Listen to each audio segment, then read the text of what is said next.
Good morning.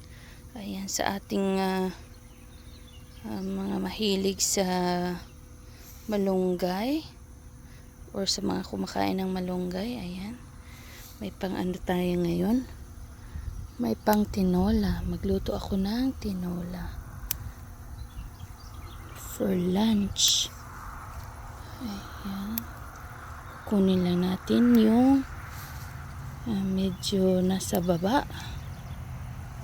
Ang ano natin, pang tinola. Ayan. Madami na. Mga pang tinola na tayo. Kasi pag hinharvestan to, madali lang siyang magkakadahon ulit. Ayan. Marami na.